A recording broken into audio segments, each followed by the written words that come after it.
Welcome to Talking Industrial Automation, a podcast where you get to know the people who make modern industrial automation possible. You will get to hear from CSIA system integrators and industry partners to get a better understanding of how they help their clients solve process challenges and how they've earned success in their careers. Along the way, we will touch on system integration best practices, technology, trends, and challenges.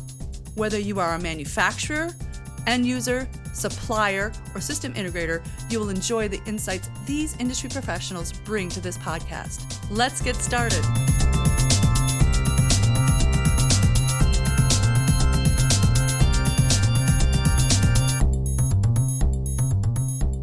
Hi, my name is Lisa Richter, the host of Talking Industrial Automation, a podcast where you get to know the people who make modern industrial automation and processing possible. In today's episode, we're talking industrial automation with Xavier Mesrobian, who is Vice President Sales and Marketing at Skynet Cloud Systems. Xavier has over 20 years experience in sales and marketing and is a seasoned technical sales and marketing executive with a strong foundation on net new business opportunities. Working with enterprise customers, OEMs, and reseller channels, Xavier finds new opportunities and partnerships, identifies market needs, and brings to market solutions that help customers enhance their business. Xavier, welcome to the podcast. Thank you, Lisa. Thank you for having me today.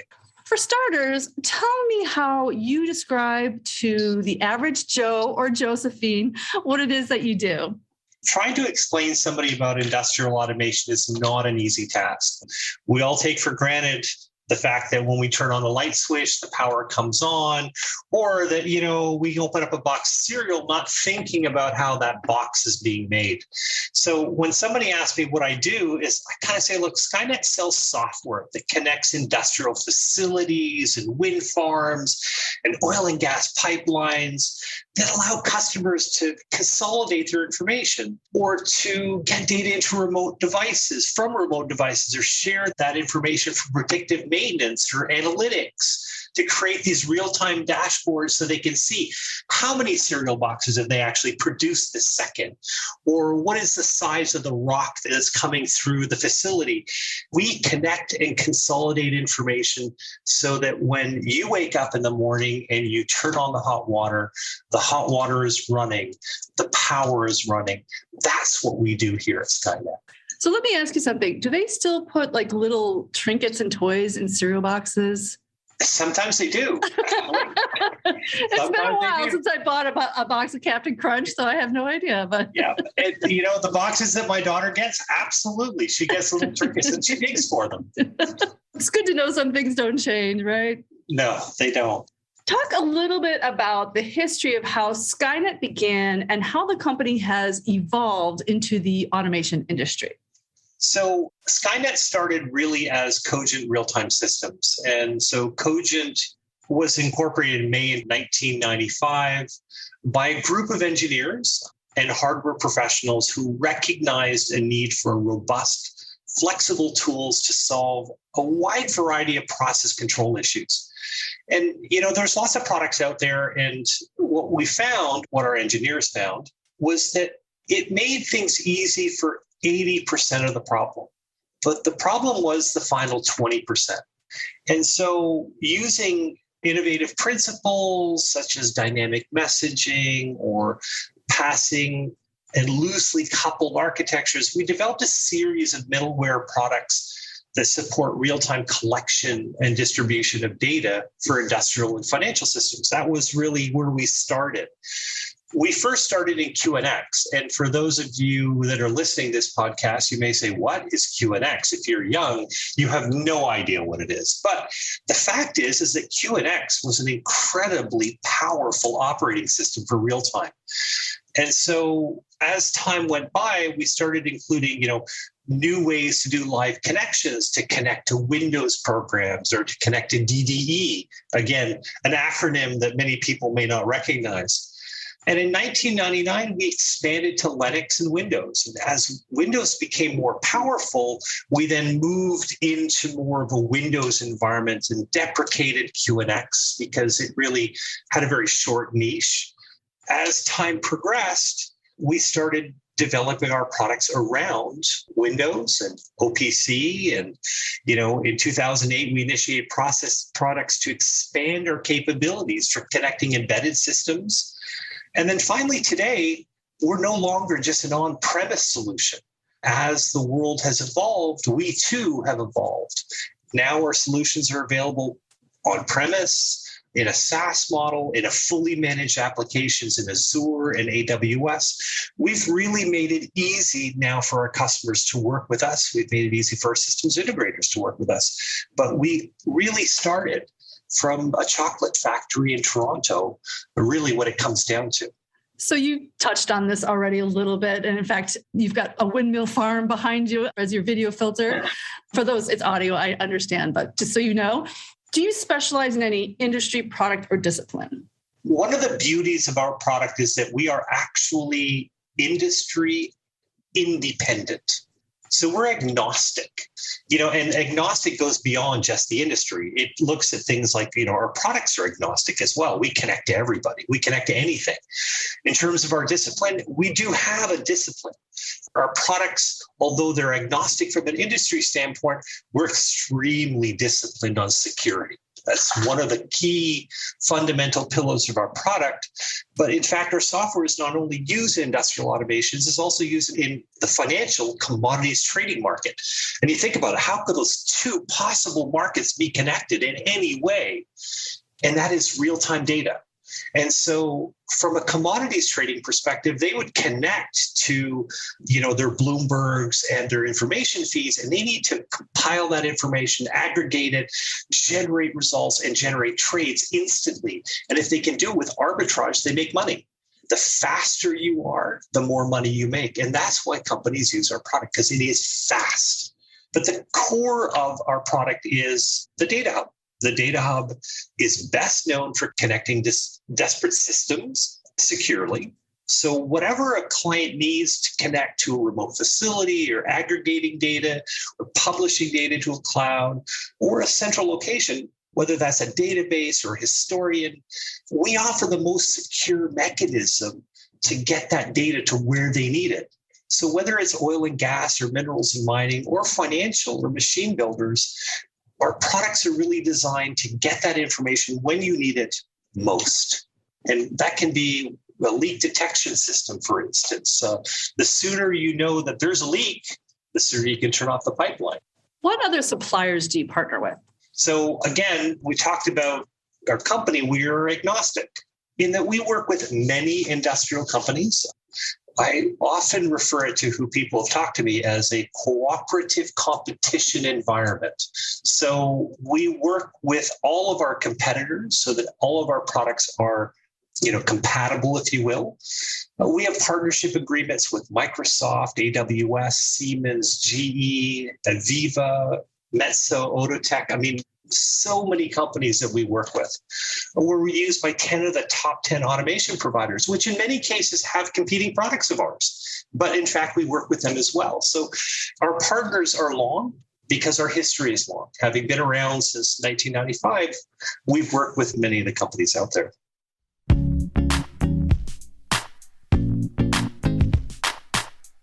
Hey, Lisa, it's Brian Prozik from Clayton McCurvey. Hi, Brian. I thought you were on a fishing trip. Well, I'm back and I'm ready to play Two Truths and a Lie. Oh, what have I created? Hey, come on. This is the last one before the executive conference that starts on June 27th.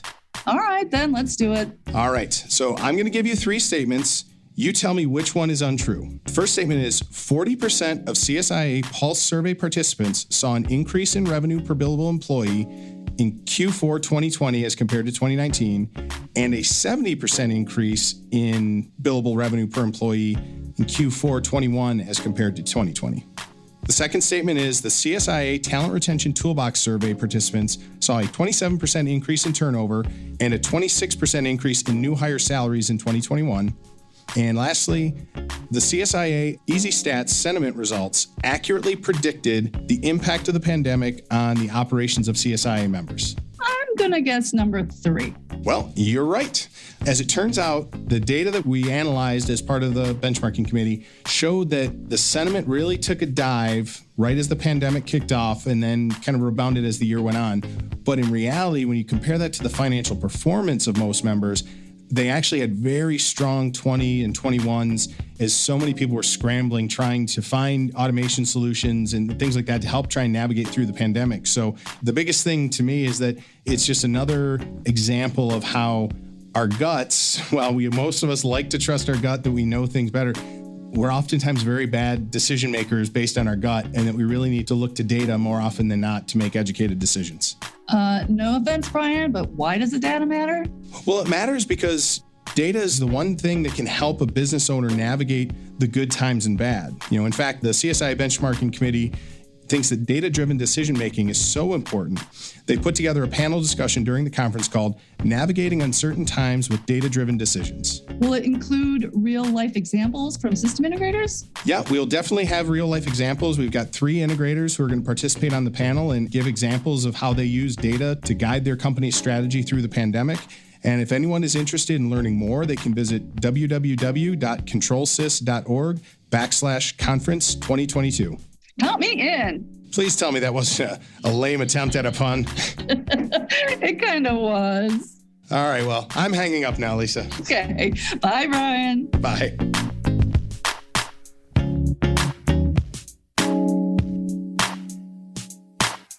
How has Skynet grown or changed in the past year? And what do you expect for your company in the next 12 to 24 months?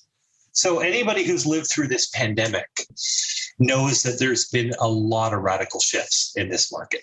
And so we can go down the list. In terms of the last 24 months, remote monitoring is no longer a want to have. It's become now a core requirement in many systems.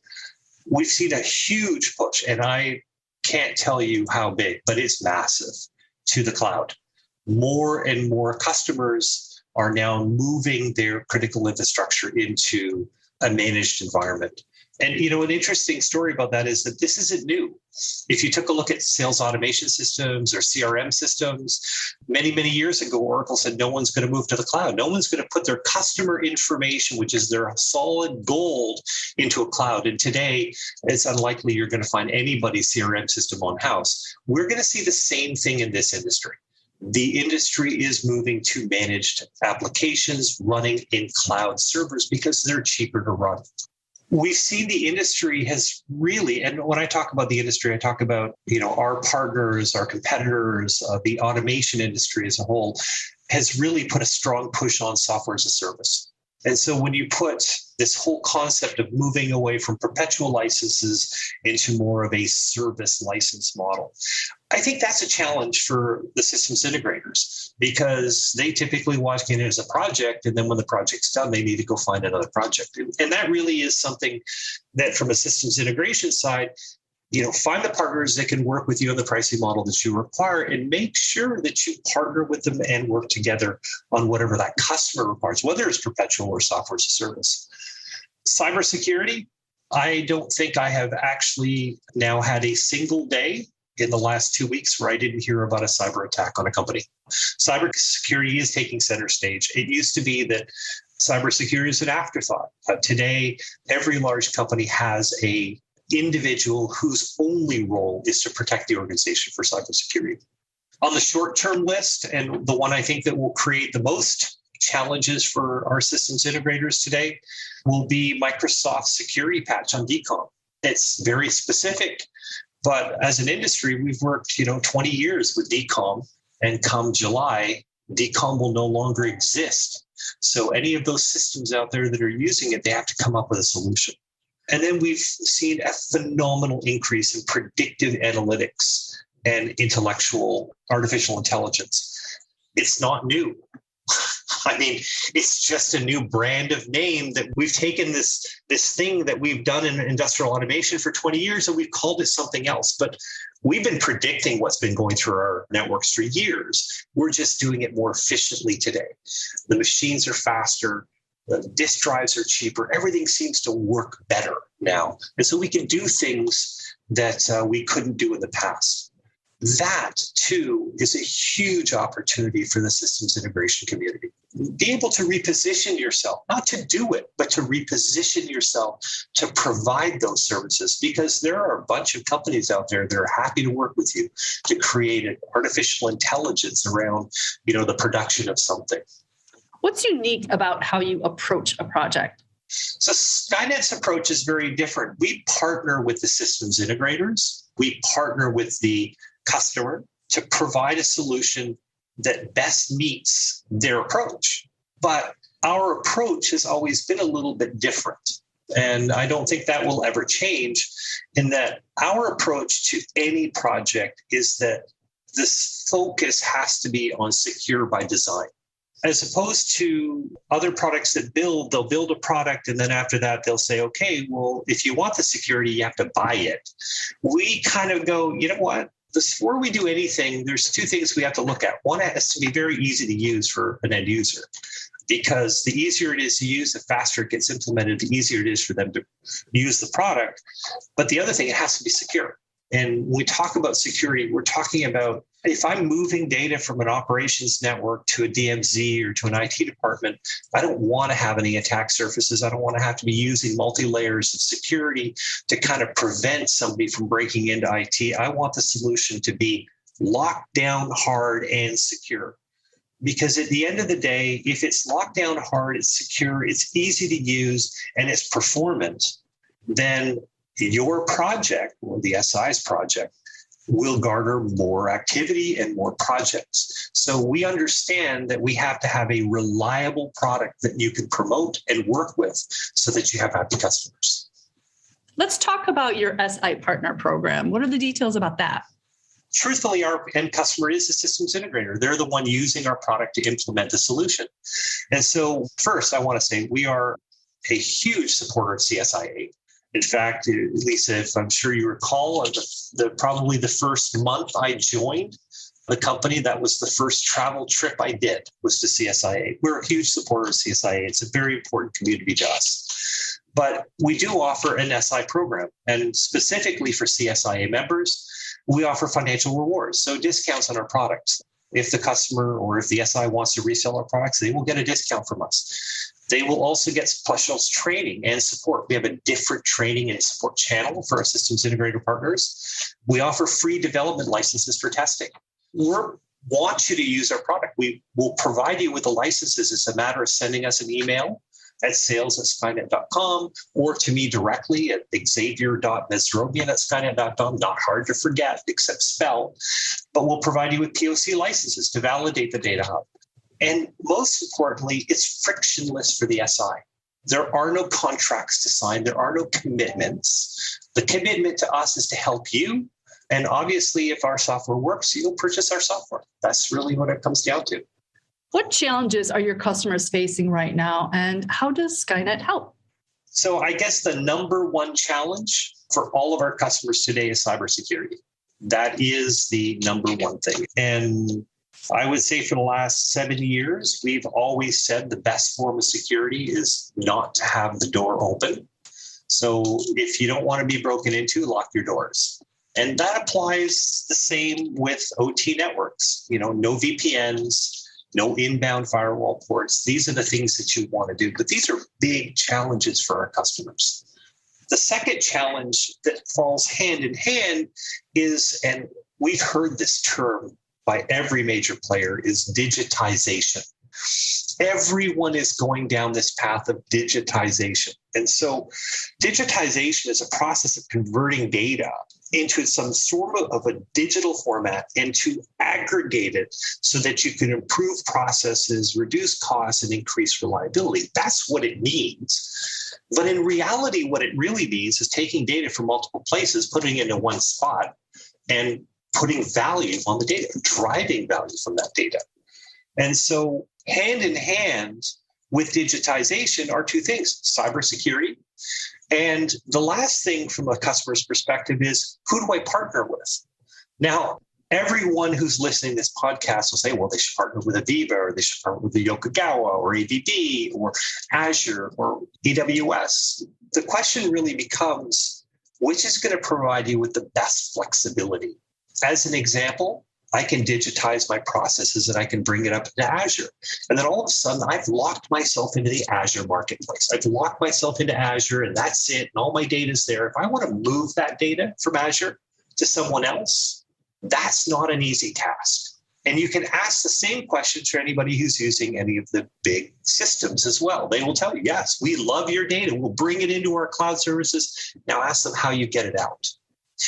What we do and how we help our customers is provide them a way to get the data out. So as opposed to locking yourself into one provider, today you want to work with Azure, fine. Tomorrow you want to work with AWS, it's flick of a switch. You want to work with Aviva? No problem. You want to work with OSI Pi? No problem. The fact of the matter is we allow you to be able to flexibly take your data and move it to where you want it to go.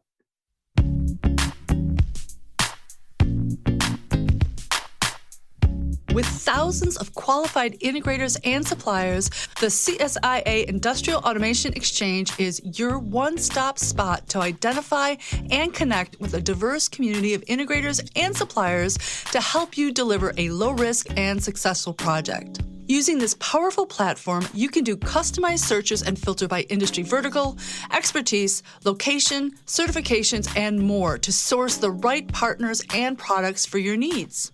For SIs and partners, it provides a platform to support your content and SEO marketing efforts, position yourself as a thought leader, and nurture prospects during their complicated buyer's journey.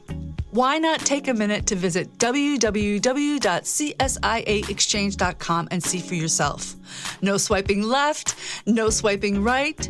Just connect directly to quality industry experts. It's really that simple, I promise.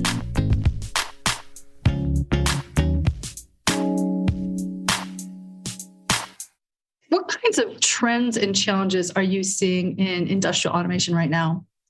So if you'd asked me that question 5 years ago, I would have said there's a small trend towards OPC UA and a discussion on different protocols. Today, there is a big trend towards OPC UA. People are moving to an OPC UA architecture. There's a lot of talk about MQTT. And, the other sides of it, you then have situations of, the landscape is changing.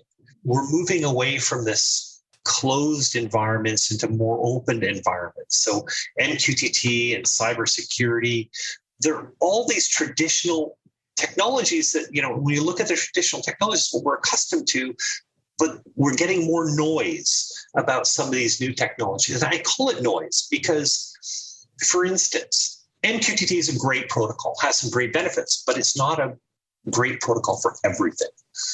OPC UA is a terrific protocol. It's fantastic. It has its place, but it too fails in certain aspects. And so the challenges today in terms of, industrial automation is what technologies do we use, whether they're OPC UA or DA or MQTT or historicals or InfluxDB or whatever they are, that best meets the needs of the customer, not just today, but 5 or 10 years from now.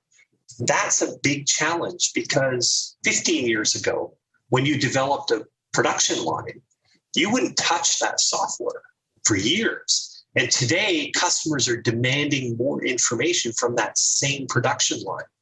And so now you get into these challenges. How do we get around the noise to get the data out to do what we want it to do? In your opinion, what is the biggest challenge facing the automation marketplace today and in the future? I think the biggest challenge, and I hate to sound like a broken record, is cybersecurity. And to put it in perspective, I don't know if you read the article, but we had a situation where we had 2 white hackers that decided to take on OPC UA as their project. So every year they do this, what they call PWN to own is the championship. And so this year they decided to take OPC UA as their challenge. And they said, we're going to take OPC UA and we're going to prove to everybody that, it's secure or not secure. 2 white hackers broke into every OPC UA server that they could get their hands on. And I'm not going to name names, but all you have to do is look it up, PWN 2.0 or 2.0 and you'll see which ones they broke into. And they were big names, people that we were accustomed to. You'll notice our name wasn't on the list. So it'd be interesting to find out if we were actually in their list. But in either case, the problem is cybersecurity. And, the OPC Foundation can't keep up with the attacks that are going to happen. There is an attack in cybersecurity now daily. People are being warned by the NSA. They're being warned in Europe. Europe has just put out NIS2 guidelines to try to prevent and control cybersecurity, but that is the biggest challenge. I think that today and in the future, our ability to control our infrastructure and control access to our company data is going to become a very critical piece of the business. In our space, it is a huge part of our business. We do exactly that. We keep the spaces clear. But I have to say that I believe, and it's just going to get worse, because as we open up firewall ports, as we try to get data out, as we get lazy, we're going to create attack surfaces. And these costs, they're not small. When a company gets hacked, it's not a small issue. They're either going to pay a ransomware attack, which we saw, or they're going to choose not to do it. It could cost them millions of dollars. Why did Skynet become a member of CSIA? CSIA members are our customers. We service the systems integrators with software tools, if you will, to make their jobs easier, make their customers happy, and generate repeat business. So we know where we are on the pecking order. In the simple terms, we need to make our CSIA members happy so that their customers are happy. My father used to say, you're only as good as your customers tell you are. And we know our focus. We stand by our systems integrators. We stand by our customers. We've had many situations where, we've worked with large companies and say, well, your product's not doing what it's supposed to do. We take the position that, we'll look, we'll investigate, we'll figure out what's wrong. 99.9% of the time, it's not our product. And when it is our product, it's usually fixed within hours. We'll have a separate build for you to up and run and make it work. We don't argue. We just find, replicate, and fix. And so we became a CSIA member because you are our market. You are the people that we need to talk to, that we need to be connected to. So switching gears completely, you obviously love what you do, but if there was a parallel life for you somewhere in the universe, what job would you be doing? I'd actually be doing the installations. Many, many years ago, I had a choice. I chose to go into economics and math. I love math. I chose not to do programming because I found it was boring. But in fact, the truth is I took programming on the side. If I had a parallel universe, I probably would become a systems integrator, to be completely honest with you, because I do love to touch and feel and work with things. And in fact, we used to have a demo for those members that are listening to us. It used to be a silver box that had a whole bunch of bells and whistles in it. I built it, or I fixed it to make it work with our solution. I love doing stuff like that. So yes, that would be a systems integrator. If you could go back in time, what advice would you give your younger self just getting started? That's a really good question. I think if I had to go back in time, I would say, spend more time listening and less time talking. It comes down to customers will really tell you what they need, but you have to be able to listen and just let them talk. So I have this saying now that I use in the back of my head, and it says, just shut up. Don't say anything. Let the customer talk.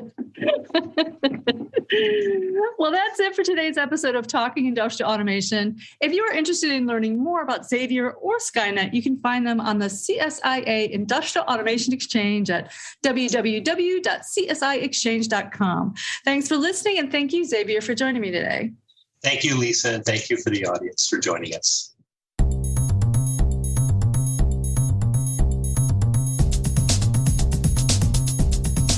If you enjoyed this podcast, please subscribe in Apple Podcasts, Stitcher, Google Podcasts, or wherever you listen to podcasts. You can also help others find us by leaving a 5-star review and sharing your favorite episodes with colleagues. Thanks for listening to the Talking Industrial Automation podcast. Thanks also to bensound.com and Wistia for the music bumpers. Until next time.